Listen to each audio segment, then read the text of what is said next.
Hello दोस्तों, आज मैं आप लोगों के लिए काफ़ी इंपॉर्टेंट वीडियो लेके आ चुका हूँ समान विज्ञान का। जैसा कि आप देख रहे हैं, ये पार्ट 2 है आपका समान विज्ञान का। इसमें क्या है, जो लेवल 1 एनटीपीसी का एग्जाम होना है, इसमें वही क्वेश्चंस रखे गए जो आपके एनटीपीसी 2016 के एग्जाम में पूछे गए थे, और कुछ अलग से थोड़े रख दिए गए हैं जो काफ़ी इंपॉर्टेंट है, जिनके आने की संभावना बहुत अधिक बनी हुई है, जो कई बार रिपीट हो चुके हैं क्वेश्चन, वो रखे गए हैं। इसलिए आप लोग पूरा वीडियो देखिए, काफ़ी इंपॉर्टेंट वीडियो आपके एग्जाम के लिए। इसमें काफ़ी क्वेश्चन आपके एग्जाम में मिल जाएंगे। और एक बात मैं और बता दूंगा, आप लोग क्या कर सकते हैं, एनटीपीसी की ये आप लोग आंसर की भी डाउनलोड कर सकते हैं। इसमें क्या है, 2016 की आंसर की जो है वो है, आपके ग्रुप डी के पेपर हैं, आरपीएफ के भी कुछ रिटन मतलब खुद लिखे गए टाइप किए गए वो वाले हैं, और एग्जाम के वन लाइनर जो काफ़ी इंपॉर्टेंट है वो भी आपको यहाँ पे मिल जाएंगे। तो आपको इसको डाउनलोड कर लेना है, ये लिंक आपका डिस्क्रिप्शन बॉक्स में दे रखा है। सिर्फ आपको 50 रुपये में ये किताब मिल जाएगी। तो चलो फिर चलते हैं, स्टार्ट करते हैं अपना वीडियो, जहाँ पे काफ़ी इंपॉर्टेंट क्वेश्चन आपके साथ डिस्कस किए जाएंगे। अगर आपने अभी तक चैनल को सब्सक्राइब नहीं किया तो सब्सक्राइब भी कर लीजिए, इससे क्या होगा, आपको नोटिफिकेशन सबसे पहले मिलता रहेगा। देखिए दोस्तों, जैसा कि आप लोगों ने अभी तक क्या है 50 क्वेश्चन पार्ट 1 के देख लिए हैं, 50 क्वेश्चन डिस्कस हो चुके हैं आपके साथ। अब क्या करे जाएंगे, 51 से 100 तक के क्वेश्चन डिस्कस किए जाएंगे जो काफ़ी इंपॉर्टेंट हैं। अब जैसे कि यहाँ पे ये क्वेश्चन आ जाता है कि किस कार्य के लिए आइंस्टीन को नोबेल पुरस्कार मिला था। तो किसके लिए मिला था, फोटो इलेक्ट्रिक इफेक्ट के नियम के कारण। किसके लिए मिला था, फोटो इलेक्ट्रिक इफेक्ट के नियम के कारण मिला था। ये काफ़ी इंपॉर्टेंट क्वेश्चन से डिस्कस कर रहे हैं, जो बिल्कुल याद कर लीजिए सब। पिच ब्लेंड संबंधित है किससे है, तो यूरेनियम का एक अयस्क है। ये पिच ब्लेंड है जो, ये एक यूरेनियम का अयस्क है। अयस्क का मतलब क्या होता है, जिससे मिलकर बनता है यूरेनियम, वो है। अतः परमाणु संख्या क्या होती है, परमाणु संख्या होती है, क्या होता है मतलब, परमाणु के केंद्रक में उपस्थित प्रोटोनों की संख्या होती है। क्या होती है, जो परमाणु में प्रोटोन उपस्थित होते हैं उनकी संख्या जो होती है, उन्हीं को क्या कहते हैं, परमाणु संख्या कहते हैं। अतः 1024 जीबी किसके बराबर होती है, तो 1 टीबी के बराबर होती है। मतलब टेराबाइट, टीबी का फुल फॉर्म भी पूछा जा सकता है, इसका फुल फॉर्म क्या है, तो टेरावाट। एक टीबी होता है, उसको कहते हैं ट्यूबरकुलोसिस कहते हैं, वो एक रोग होता है। और यहाँ पे आता है प्रकाश संश्लेषण में ऑक्सीजन निकलती है, किससे निकलती है, तो जल से आती है। जो ऑक्सीजन मिलती है, क्योंकि वो मतलब H2O होता है, तो उसमें ऑक्सीजन जो मिल जाती है वो किससे मिलती है, जल से मिल जाती है। अच्छा, सोर्स कोड को ऑब्जेक्ट कोड में परिवर्तित करता है, कौन करता है, कंपाइलर। कंपाइलर ये कोड बदलता है, कोड को बदलता है। अतः जड़त्व का नियम दिया था, किसने दिया था, तो ये दिया था न्यूटन ने। किसने, न्यूटन ने दिया था। अतः कवकों का अध्ययन क्या कहलाता है, जो स्टडी ऑफ कवक मतलब जैसे इनकी करते हैं हम लोग, तो इनके अध्ययन को क्या कहते हैं, तो माइकोलॉजी कहते हैं। क्या कहते हैं, माइकोलॉजी। काफ़ी एग्जाम में पूछा जा चुका है। अतः पृथ्वी के लिए पलायन वेग का मान कितना है प्रति घंटा, यहाँ पे पूछा गया, प्रति घंटा के हिसाब से पूछा गया, तो 4270 किलोमीटर प्रति घंटा पूछा गया है। अब यहाँ पे बताया गया है। अब बताया कोशिका में प्रोटीन का संश्लेषण होता है, तो किस में होता है, तो राइबोसोम में होता है।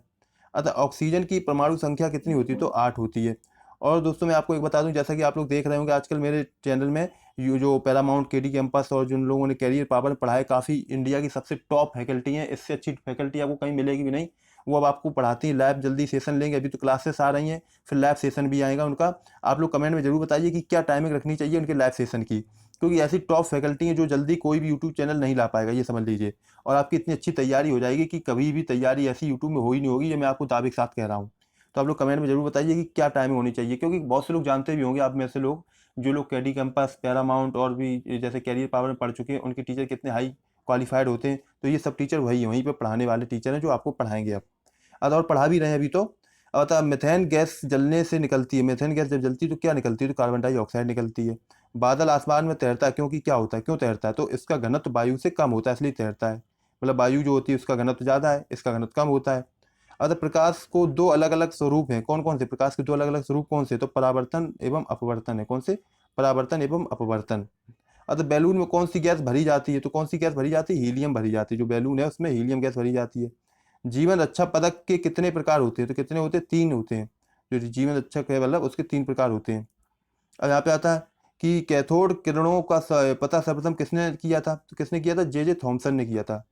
अब आता है ब्यूटोफॉर्म मापक्रम किसको मापने के लिए प्रयुक्त होता है, तो किसको मापने के लिए प्रयुक्त होता है, तो हवा की गति के लिए होता है।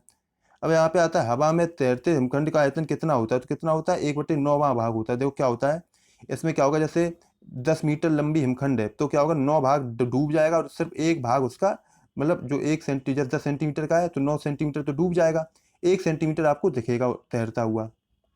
अगर सोना घुलनशील है, मतलब किस में, तो अम्ल राज में, अम्ल में डाल दो सोना तो घुल जाएगा सोना। हाइड्रोजन का कौन सा समस्थानिक रेडियो सक्रिय है, तो कौन सा, ट्राइटेनियम। ट्राइटेनियम जो सक्रिय है। शनि ग्रह का वायुमंडल मुख्यतः किस गैस से बना है, शनि ग्रह मतलब जो है तो किससे बना है, हाइड्रोजन एवं हीलियम से मिलके। जो शनि ग्रह का वायुमंडल है, जो उसका क्षेत्र है शनि ग्रह के आसपास को जो है, तो वो हीलियम और हाइड्रोजन से मिलकर बना है।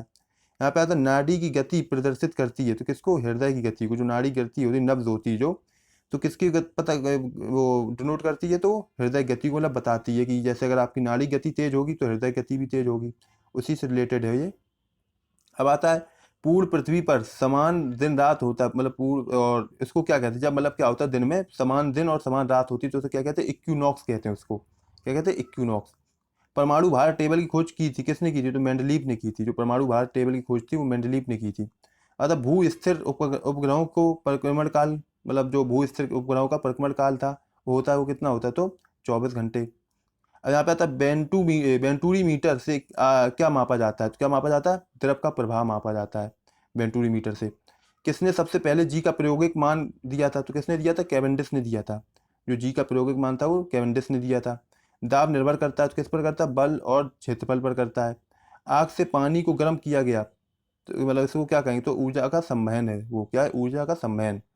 तो मौसम विज्ञान में किसका उपयोग होता है, तो किसका होता है, रेडियो सक्रिय गैस का उपयोग होता है। मौसम विज्ञान में रेडियो सक्रिय गैस का उपयोग होता है। अब यहाँ पे आता है पृथ्वी के अतिरिक्त कौन सा ग्रह ब्लू कलर में दिखता है, तो कौन सा दिखता है, नेपच्यून दिखता है, जो ब्लू कलर में होता है।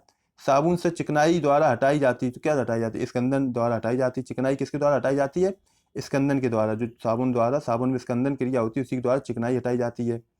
शहद की मक्खी में मोम में मुख्य रूप से क्या रहता है, तो क्या रहता है, मिरिसिल पामिटेट रहता है, क्या, मिरिसिल पामिटेट। अतः कवक को पोषण कहाँ से मिलता है, तो कहाँ से मिलता है, मृत और क्षय क्षय हो रहे जैव पदार्थों से, मतलब जो होते कवक होते हैं, मतलब जो नष्ट हो रहे होते हैं पदार्थ, उनसे क्या मिलता है, पोषण मिलता है। फूल गोभी का खाने योग्य भाग कौन सा है, जो फूल गोभी को हम लोग खाते हैं भाग, वो कौन सा भाग होता है, तो पुष्पक्रम होता है, कौन सा, पुष्पक्रम। और आता तरकु तंतु किसके बने होते हैं, तो किसके बने होते हैं, ट्यूबलियन के बने होते हैं, किसके, ट्यूबलियन। आरएनए का अभिप्राय किससे है, तो राइबोन्यूक्लिक अम्ल से है, किससे, राइबोन्यूक्लिक अम्ल से है आरएनए का अभिप्राय। अतः मटमैला मटमैला जल का उदाहरण क्या है, मतलब क्या, कोलाइडी बिलियन का है, किसका है, मटमैला जल कोलाइडी बिलियन का उदाहरण है। तांबा का गलनांक कितना होता है, तो कितना होता है, 1083 डिग्री सेल्सियस होता है। आधुनिक आवर्त सारणी में जो मतलब समूह है तो कितने है, समूह की संख्या कितनी है, तो 18 है। कितनी संख्या है, 18 संख्या है। दर्पण बनाने में किसे उपयोग में लाया जाता है, तो किसका, सिल्वर नाइट्रेट का प्रयोग किया जाता है। जो दर्पण होते हैं उसमें सिल्वर नाइट्रेट का प्रयोग किया जाता है। येलो केक क्या है, ये आपके एग्जाम में काफी बार पूछा गया है, तो क्या, प्राकृतिक यूरेनियम को येलो केक कहा जाता है। जो आपका प्राकृतिक यूरेनियम होता है उसमें उसे येलो केक कहते हैं। आता है बैटरी में इस्तेमाल नाइट्रोजन के उपयोग है, मतलब क्या उपयोग है, तो अमोनियम क्लोराइड। नाइट्रोजन के उपयोग यौगिक कौन कौन से हैं, जो बैटरी में इस्तेमाल करे जाते हैं नाइट्रोजन के यौगिक कौन के, अमोनिया और क्लोराइड, कौन, अमोनिया क्लोराइड है। अतः सिरका किसका वाणिज्यिक नाम है, तो किसका, एसिटिक एसिड का है। अब अतः एसिटिलीन का आईयूपीएसी नाम क्या है, तो क्या है, एथाइन है, क्या है, एथाइन। जो एसिटिलीन का आईयूपीएसी नाम है वो एथाइन है। अतः एड्स बीमारी फैलती है, तो किससे फैलती है, वायरस द्वारा। किससे फैलती है, वायरस द्वारा फैलती है। अतः सामान्य नमक का सूत्र क्या होता है, तो क्या होता है, NaCl होता है। जो सामान्य नमक है उसका सूत्र होता है NaCl। रात में पेड़ के नीचे नहीं सोना चाहिए, क्योंकि क्या होता है उसमें, पेड़ के नीचे क्यों नहीं सोना चाहिए, तो पेड़ कार्बन डाइऑक्साइड छोड़ते हैं इसलिए नहीं सोना चाहिए। अतः खाने के सोडा रासायनिक नाम क्या है, खाने के सोडा का तो सोडियम बाइकार्बोनेट है, क्या है, सोडियम बाइकार्बोनेट। जो खाने का सोडा होता है उसका रासायनिक नाम होता है सोडियम बाइकार्बोनेट। तो दोस्तों यही कुछ क्वेश्चन थे, जो 100 क्वेश्चन आपको मिल गए हैं। अब आपको क्या करना है, इस पीडीएफ को पाने के लिए टेलीग्राम ग्रुप को ज्वाइन करना पड़ेगा। लिंक डिस्क्रिप्शन बॉक्स में दे रखा है, वहाँ पे आपको ये सारी पीडीएफ मिल जाएंगी। और वो पीडीएफ भी आप डाउनलोड कर सकते हैं जो मैंने बताई आंसर की आपको। एनटीपीसी में जो पूछे गए क्वेश्चन काफ़ी इंपॉर्टेंट है, वो काफ़ी हेल्पफुल रहेंगे, आपके एग्जाम में पूछे भी जाएंगे। और इसको अच्छी तरीके से तैयार करिए, शेयर करिए। पार्ट 1 आपका खत्म हो चुका है, अब पार्ट 2 आएगा, उसको शेयर करिए, उसे भी करिए, और उसको खूब लाइक करिए ज़्यादा से ज़्यादा, जिससे ज़्यादा से ज़्यादा जब लोग देखेंगे तो इससे मैं और आगे बढ़ाऊंगा, और इसे मतलब अच्छी तरीके से इसमें क्वेश्चंस जोड़े जाएंगे, क्योंकि काफ़ी मेहनत पड़ती है तब आपके पास ये वीडियो आ पाता है दोस्तों। Thank you.